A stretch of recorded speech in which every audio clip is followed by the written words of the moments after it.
Tampa or Liberty City or whatever, screaming how they want you dead just because you're playing for the Mambas. That's actualizing the South. Wow, that sounds interesting. Tell me about it. I am doing. I'm fit to. Hey, wait a minute. Are you reading the book over there during this interview? No, I can hardly read. Get on with it.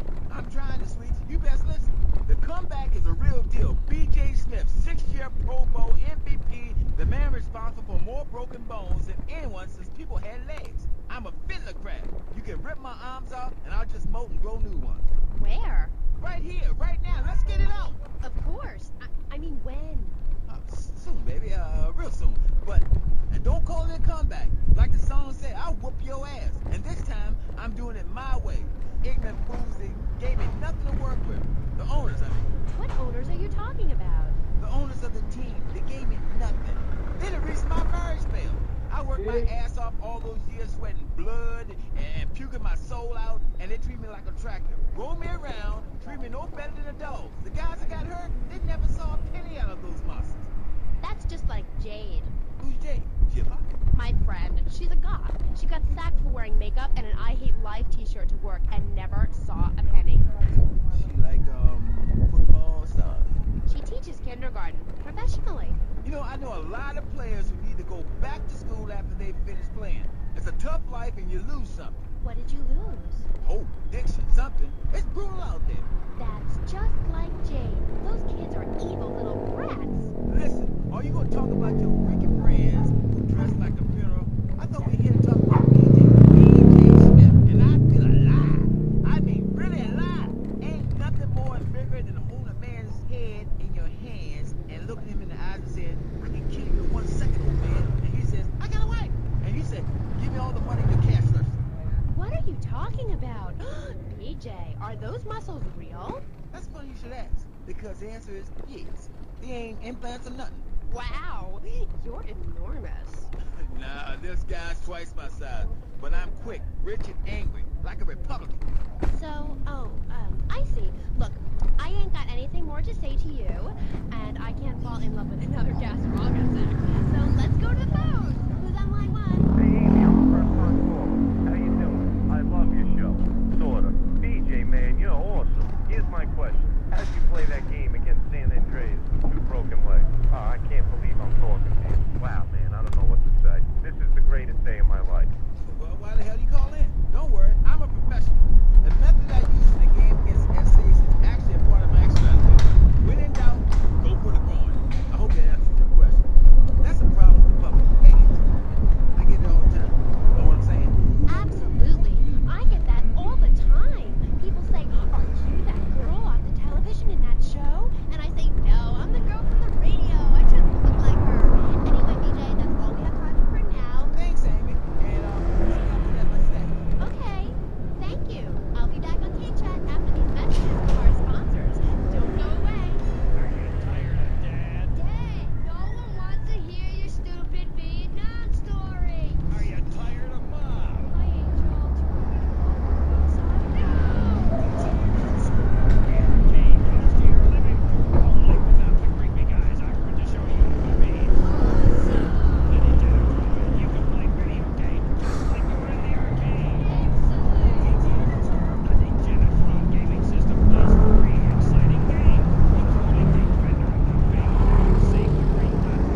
imbecile, or relegating yourself to a cricket in Huckleberry Finn.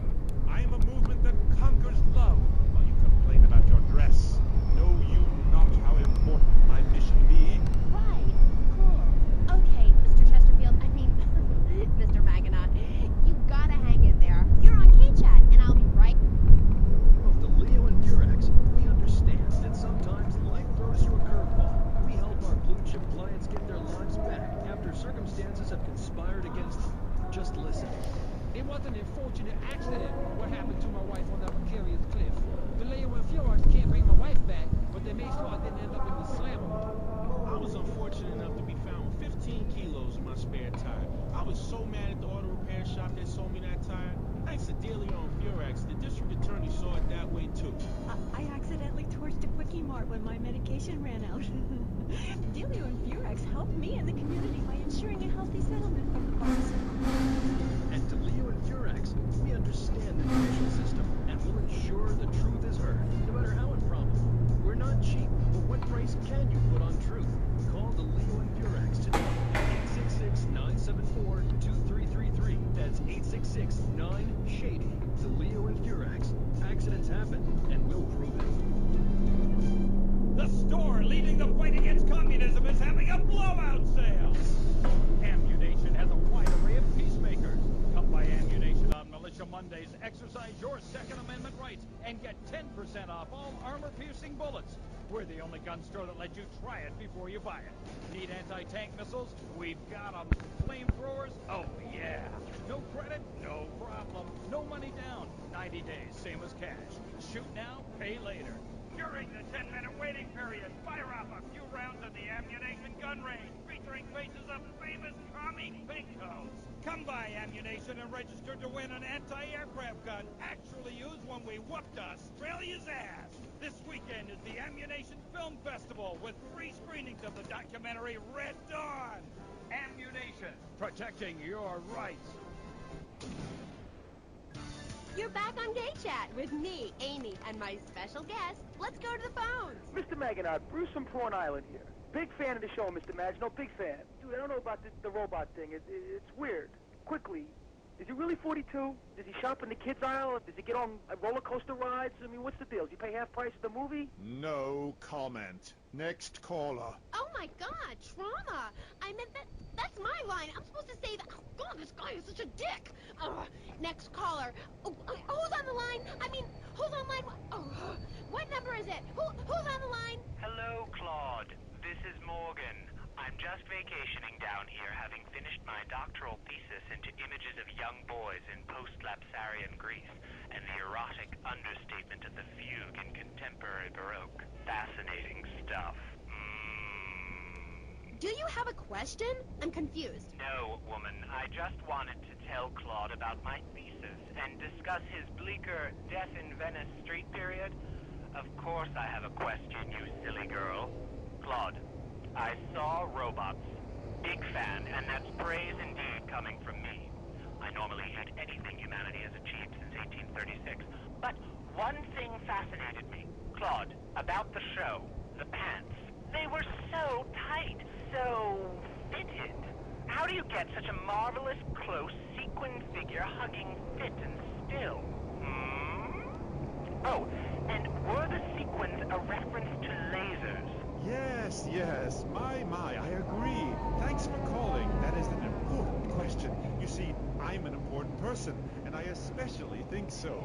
It is really important for people to see my form move through space in very tight pants, or the effect is ruined. Interpretive dance cannot be expressed in baggy clothing. It's like a violin parade. Otherwise, why have a love story with a manatee and the lasers? It's very important. You're kind of creepy. You're nothing like you are on the show. You're so funny there, joking with the family and putting out the fire started by the homeless guy and starting group hugs. But in real life, you're just plain creepy. You won't even tell us how old Jimmy is. All you talk about is quarantine stuff like that nobody understands because it's complicated and how tight your pants are. That's not true. I also discussed love and passion and the manatee and the lasers. You, my dear, could use all three. You, my dear, are a Philistine. I'm sorry, but this is one of the most degrading, debasing, horrific, unedifying, opportunistic things I have ever done in my life since that. Thanks for just like being dirty. I just sat inside. Our last guest was taken violently ill. Yes, well, such is life. A taxi driver got my duties in the back seat. I shall. Thanks, Claude. Next, we have a very important guest who doesn't dance here for sure. We'll be back right after this. You're on K-Chat. Thanks. Here's your stallion. The color for freedom. The cloth for excitement. Against the odds. Lots of thunder. Pride is back. It's the power of compact. Someday, if you're rejected, then you check me. My lots of thunder. On a tour of life, you have to pay to prove you can. With the emotional individual. It's the power of nature distilled. Because after you get struck by lightning, there's thunder. I like lots of thunder. What's this I found under your bed? The only Ingalls you're going to read is Laura Ingalls Wilder. If you think your child might be a red, here are some warning signs. They recomplicate literature, have concerns about fellow man. They even like to share. Tell your kids if someone approaches them with questions about recycling, an invitation to play, a abortion, any doubts about repairs in our system,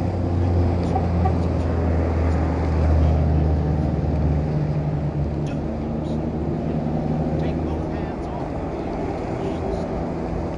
Feel the power. Last friend, there's a lot of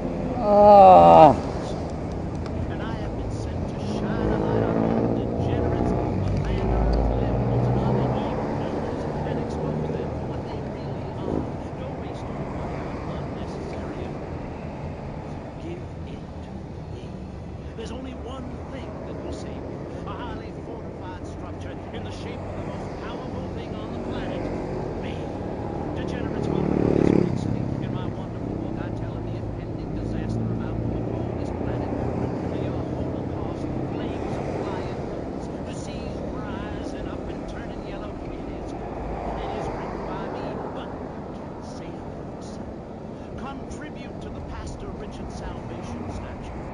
Pick up your telephone, call now, 1-866-9-SAVE-ME.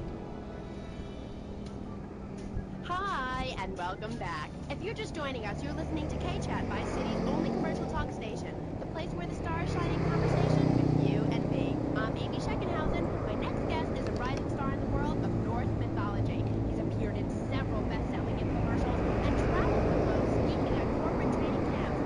His books and audio cassettes are sold around the world. He is Valhalla's finest deity and motivational speaker, Thor. Hi. Hello, Amy. I'm happy to be here. It's been a long journey. Yeah. Now, I don't know much about you. I mean, I read Beowulf. Well, I didn't. But like, you're a Viking, right? That's what a good books give you a clue, baby. I am a Viking, and a Viking that will not only help you unleash the Furies, but unleash yourself. It's in my Thor's horsepower. Okay. I'm a little confused. Well, I'm a lot confused. I was taught in school that Vikings were bloodthirsty and violent. An elder once told me, you must unlearn what you have learned. Of course, then he died of a brief thing. There are some Vikings that are a bloodthirsty lot, yes, but no more than anyone else, really. We're a nomadic people, Amy. We have cold fire in our souls. We have that fire too, Amy. You've just lost it since you've gotten television. Now, that being said, I'll answer your question. We are mostly non-violent, although many of the Vikings traveled to Scotland. And mind you, anyone who goes there will turn bloodthirsty. You can't understand what the lot are saying. It's all the floor, Recklin, Labut, Diné. It's enough to make you want to burn a village to the ground. That's why, like I said, series, I talk about the importance of communication. You see, Amy, men and women live in different worlds. We use different words. A group of men talk about what they've killed, how to start a fire, who has the best long boat. Women want to talk about keeping the communal long hut tidy and their feelings. When I'm raiding a village, I don't need to be talking about feelings. It's time for action. Great. So is that all there is to being a Viking? Pillaging? No, lass, no. Pillaging and battle are important, but we admire poetry as well, as long as it's poems about whacking someone in with a double-handed battle axe. What's holding you back, Amy? In chapter 3 of my book, I talk about listening to the bloodthirsty water spirit. It's really quite important if you want to enter Valhalla. I think I went there last night. Oh, no, that was Malibu. But it's the same sort of thing. Valhalla was that golf club, wasn't it? So, 1983. But right, what does being a Viking have to do with anything? This is the 20th century. We have electricity, penicillin, jet planes, implants. Well, I don't, but I want some, but I heard the operation is really gross. You live like it's 982 AD or something. Mind ye tongue, wench, lest I cut it out. Deep down, all of you listening to me say, Thor, yes, I'd like to unleash the Viking within. Maybe you'll go camping once a year or hunting and wonder why it feels so natural. That's because it is! Too much of this denying your instincts. Men shaving. You know, deep down in the pit of your soul, you wish you could crouch in the grass with flies biting your face, afraid to move for fear of alerting the beasts, covering yourself with yak urine to thwart your smell. Then, a beast draws close. You bounce, bringing your battle axe on its skull. Man and animal at that moment, one and the same in a terrible beauty. Then you drag the carcass back to camp and celebrate by eating its heart. Some people, they only do this once in a lifetime. I do this every day, and so can you. All it takes is some positive thinking. Just attend my Unleash the Norse Within weekend. When you are finished, you will say, I am a god. Nobody can stop me. I crush my enemies and dance on their funeral pyres. This is very helpful for living in suburbia, Amy, and I should know. I really don't understand how. Oh, it's very helpful. Maybe a neighbor is tossing his leaf clippings on your lawn, or looking at your woman, or harboring desires regarding your longboat. You enslave his children, set his house on fire, he shall not bother you again. It must be nice to have you as a neighbor, not. I live in no place longer than needed to fulfill my goals. Taking slaves, valuables, and food. Goal setting is very important, Amy, not just in football.